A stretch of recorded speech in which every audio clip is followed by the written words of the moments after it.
खौफनाक जंगल की दास्तान। हरियाली से ढके हुए उस जंगल में कभी कोई जाता नहीं था। गांव के बुजुर्गों का मानना था कि वह जंगल श्रापित है और जो भी वहां गया कभी लौटकर नहीं आया।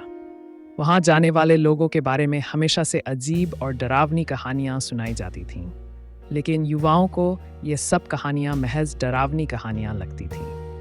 किशन, गांव का एक नौजवान, हमेशा से इन कहानियों को बकवास मानता था।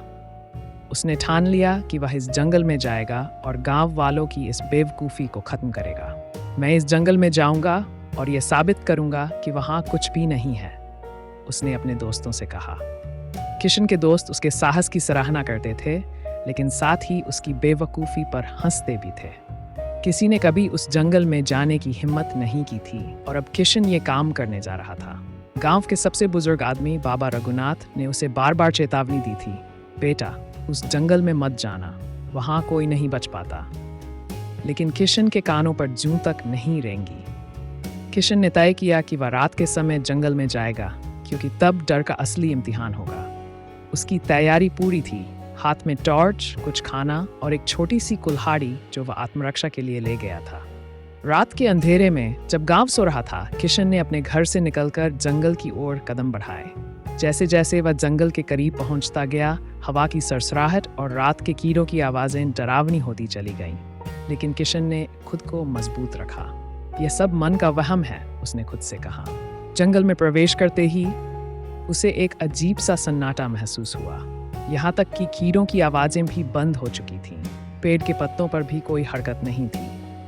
ऐसा लग रहा था जैसे ये जंगल किसी और दुनिया का हिस्सा है। किशन ने टॉर्च जलाया और आगे बढ़ता गया। कुछ दूर चलने के बाद उसे किसी के चलने की आवाज़ सुनाई दी। पहले तो उसने सोचा कि यह उसका वहम है, लेकिन आवाज़ स्पष्ट होती जा रही थी। उसने चारों ओर देखा, लेकिन कोई दिखाई नहीं दिया। किशन की धड़कन तेज हो गई, लेकिन वह पीछे नहीं हटा। कौन है? उसने आवाज़ दी, लेकिन जवाब में सिर्फ सन्नाटा मिला।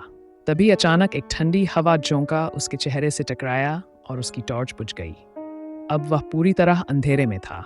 किशन ने टॉर्च को ठीक करने की कोशिश की, लेकिन वह फिर नहीं जली।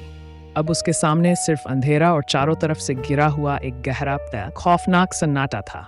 उसने अपनी कुल्हाड़ी को कसकर पकड़ लिया और दिल ही दिल में खुद को हिम्मत दी। अचानक उसने महसूस किया कि उसके पीछे कोई खड़ा है। वह पलटा, लेकिन वहां कोई नहीं था। यह सब मेरा वहम है, उसने खुद को समझाने की कोशिश की, लेकिन उसकी सांसें तेज हो चुकी थीं और वह महसूस कर सकता था कि कोई उसे घूर रहा है। कुछ देर बाद उसे दूर एक हल्की रोशनी दिखाई दी। उसने राहत की सांस ली और सोचा कि शायद वह गांव के किसी और हिस्से के पास आ गया है। वह रोशनी की तरफ बढ़ा, लेकिन जैसे जैसे वह पास गया, उसे महसूस हुआ कि यह रोशनी कुछ और ही है। वह एक खुली जगह पर पहुंच चुका था। वहां एक बड़ा पेड़ था और उसके नीचे एक धधकता हुआ अलाव जल रहा था। लेकिन अजीब बात यह थी कि उस अलाव के पास कोई नहीं था। किशन ने चारों ओर देखा, लेकिन वहां कोई इंसान नजर नहीं आया। अचानक अलाव के चारों ओर काले कपड़े पहने आकृतियां उभरने लगीं। उनकी आंखें खाली थीं और उनके चेहरे विकृत और डरावने थे। किशन के पैरों तले जमीन खिसक गई। वह समझ नहीं पा रहा था कि क्या करे। वह वहां से भागने की कोशिश करने लगा, लेकिन उसके पैर जैसे जड़ हो गए थे। वह हिल भी नहीं पा रहा था। उन आकृतियों ने अचानक उसकी ओर देखना शुरू कर दिया और उनकी आंखों से खून बहने लगा।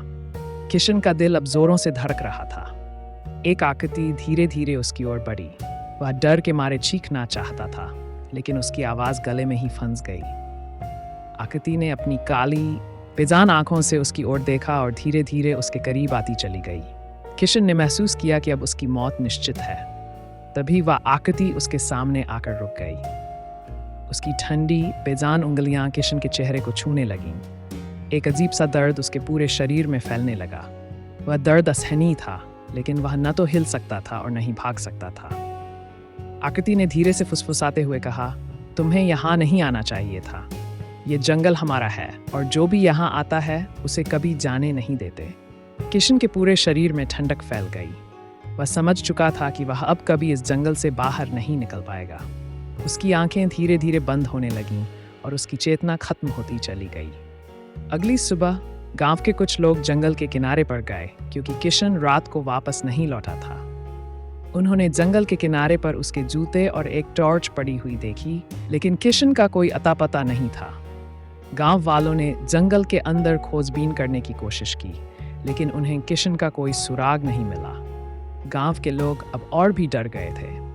उस दिन के बाद से कोई भी उस जंगल के पास जाने की हिम्मत नहीं करता था, क्योंकि हर रात लोगों को जंगल से किसी की चीखें सुनाई देती थीं। कहते हैं कि वह चीखें किशन की थीं, जो अब उस श्रापित जंगल का हिस्सा बन चुका था।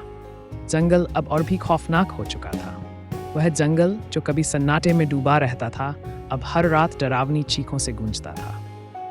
गांव के लोग कहते थे कि वह जगह अब आत्माओं की बस्ती बन चुकी है, जहां हर रात नई आत्माएं जुड़ती हैं।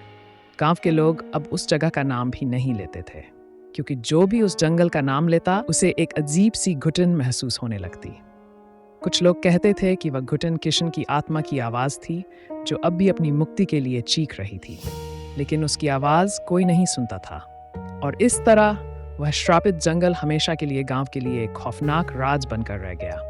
कोई नहीं जानता था कि उस जंगल में आखिर ऐसा क्या था जो इंसानों को निगल जाता था। लेकिन एक बात तो तय थी, उस जंगल में एक बार जाने के बाद कोई कभी लौटकर नहीं आता।